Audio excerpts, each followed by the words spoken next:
Chief holder تھی یا 2006 میں مریم پبلک آفس ہولڈر تھی؟ جواب میں خاموشی. تو میں آپ کے سامنے یہ مقدمہ رکھتا ہوں کہ آپ نے ایک عورت کو سال بھر جیل میں رکھا, اس کو 3rd کلاس جیل میں رکھا, اور عدالت میں پیش ہونے کے بعد آپ نے کہا کہ ہمارے پاس کوئی ثبوت نہیں ہے, نہ جرم کا ثبوت ہے نہ جرم میں معاونت کا ثبوت ہے. تو پھر یہ چور چور چور کی آواز کیا تھی؟ تو عدالت نے دوبارہ پوچھا کہ چلیں مان لیتے ہیں کہ یہ کیس جو ہے یہ ایسٹ بیونڈ مینز کا ہے, یعنی آپ کے پاس جو ایسٹس ہیں, جو آپ کے پاس اثاثے ہیں, وہ آپ کی آمدن سے زیادہ ہیں. تو اثاثے کی کیا قیمت تھی؟ کوئی کاغذ تو ہوگا نا بھائی, یہ پاکستان تو نہیں ہے, انگلستان ہے, وہاں پہ ہر کاغذ جو بکتا ہے, پراپرٹی خریدی جاتی ہے, وہ رجسٹر ہوتی ہے, اس کی قیمت لکھی گئی ہوتی ہے. آپ ضرور اس رجسٹری میں گئے ہوں گے, آپ نے ضرور کہا ہوگا کہ 1994 میں یا 2006 میں اس کی قیمت کتنی تھی. جواب سمن بکمن امیون. کہا چلیں چھوڑ دیں اس بات کو, یہ بتا دیجئے کہ آپ نے آمدن کا تو ضرور اندازہ لگایا ہوگا, آپ نے انویسٹیگیشن کی ہوگی, تو آمدن کتنی تھی؟ جواب سمن بکمن امیون. بھائی اللہ کی لاٹھی بے آواز ہے مگر ہے تو, اور آج اسی لاٹھی کی گونج جو ہے آپ کو ہر طرف سنائی دے رہی ہے. اب آج اس لاٹھی کی گونج کے اندر, اللہ کی بے آواز لاٹھی کی گونج کے اندر وہ فیصلہ پڑھیں جس میں لکھا گیا تھا کہ بیہائنڈ ایوری ویلتھ, اور جو بھی لکھی تھی فارسی, از اے کرائم. وہ کیا فیصلہ تھا؟ اب آج میں پوچھتا ہوں, وہ سسیلین مافیا جو لکھا گیا تھا, وہ کیا لکھا گیا تھا؟ کون تھا سسیلین مافیا؟ وہ والے فیصلے غلط تھے یا یہ والے فیصلے غلط ہیں؟ وہ لوگ کہاں ہیں جو گلیوں کے اندر ہماری بہنوں کو, ماؤں کو, بیٹیوں کو آوازیں کستے چور چور؟ آپ نے خانہ کعبہ میں دیکھا, جو اللہ کے گھر کے اندر, اللہ کے گھر میں جو رواداری نہیں دکھا سکتا, جو اللہ کے گھر میں کھڑے ہو کے گالی گلوچ اور بد کلامی کر سکتا ہے, آج میں ان سے پوچھتا ہوں وہ نعرے کس چیز کے لگا رہے تھے؟ میں پوچھتا ہوں کہ وہ NICL کا جو کیس تھا 24 ارب روپے کا, یا EOBI کا جو کیس تھا 44 ارب روپے کا, یا مالن جبا کا جو کیس تھا, یا منرلز اور میٹلز کا جو کیس تھا, وہ کیا ہوا؟ میں آج دوبارہ آپ سے پوچھتا ہوں کہ وہ صادق اور امین,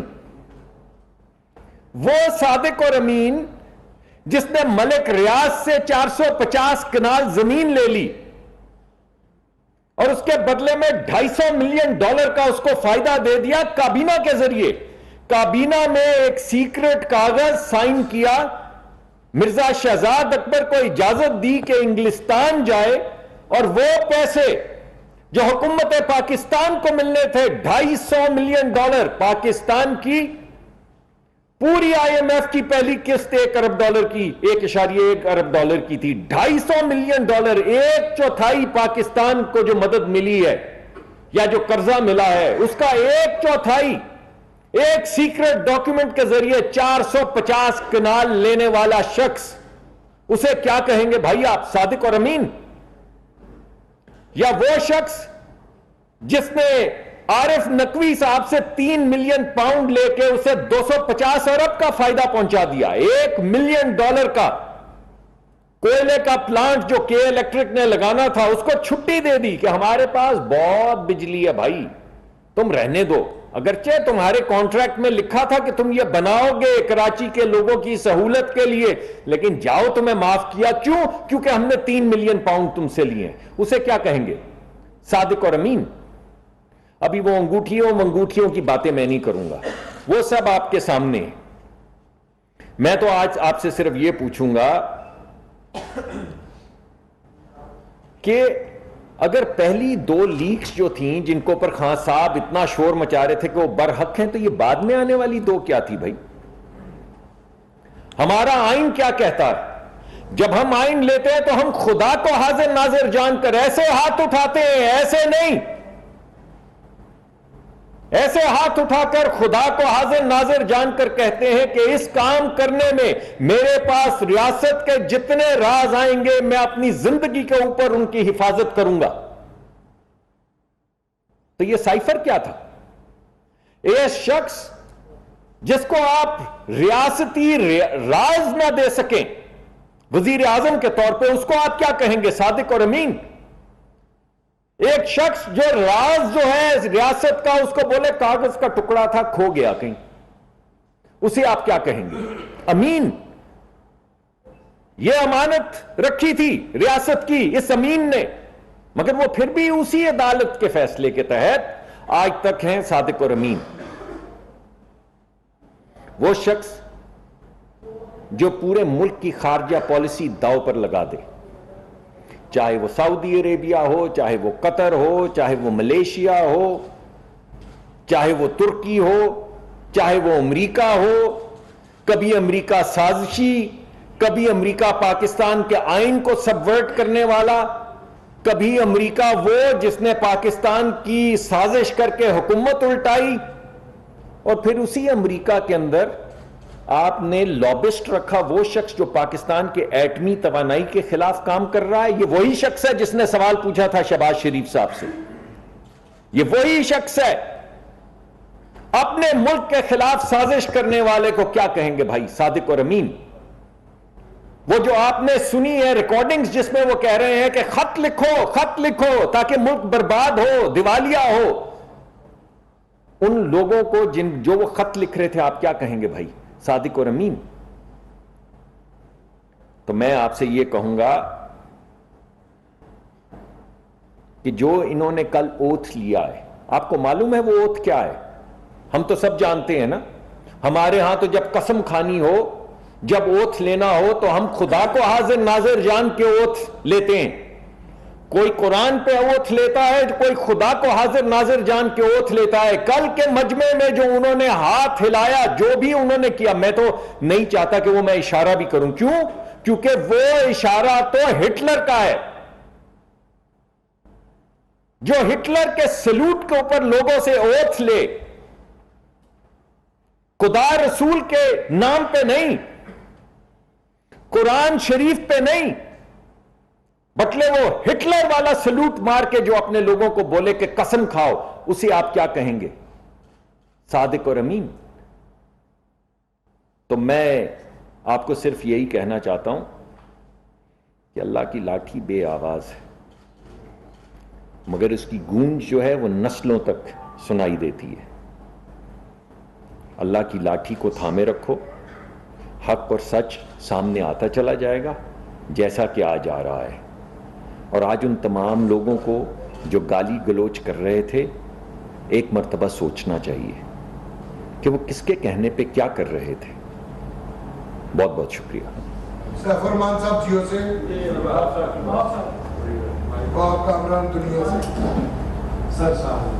سر پولیٹیکل باتیں تو ہوتی رہتی ہیں، سردی آنے والی ہیں، آپ وزیر مملکت ہیں، پیٹرولیم کے گیس کا بدترین بحران آنے کا ہے، اور نے پہلے تنبیہ کر دی ہے۔ پرسوں کے گرین منتری اضافی LNG کے حوالے سے اس میں بھی کسی نے دلچسپی ظاہر نہیں کی اور زیرو بڈنگ کی۔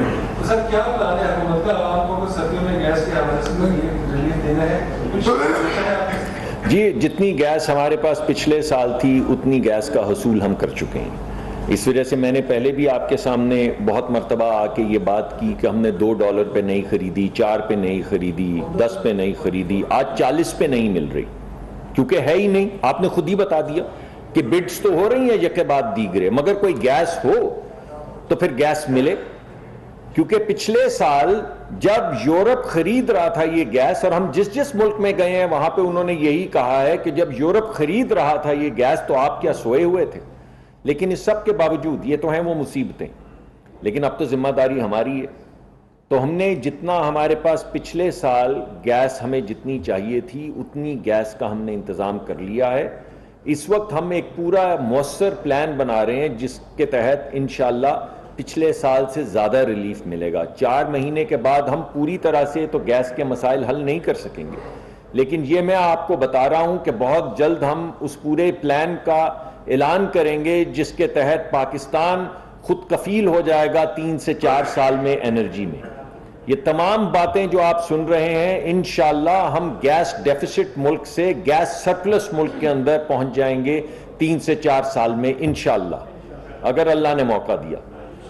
انشاءاللہ ہم بجلی کی اور توانائی کی قیمت جو بھی ہے اس میں مؤثر کمی لائیں گے. اس میں بڑے اہم اور سخت فیصلے ہمیں کرنے پڑیں گے، لیکن اس وقت وزیر اعظم صاحب سپورٹ کر رہے ہیں اور وہ کہہ رہے ہیں کہ آپ انوویٹو طریقے سامنے لائیں. کچھ زیر بحث ہیں، اس وقت مناسب نہیں ہوگا کہ میں آپ کے سامنے رکھوں، مگر ان کے تحت انشاءاللہ آنے والے وقت میں توانائی کی قیمت بھی کم ہوگی اور انشاءاللہ 3 سے 4 سال میں پاکستان بجلی اور توانائی میں خود کفیل بھی ہوگا.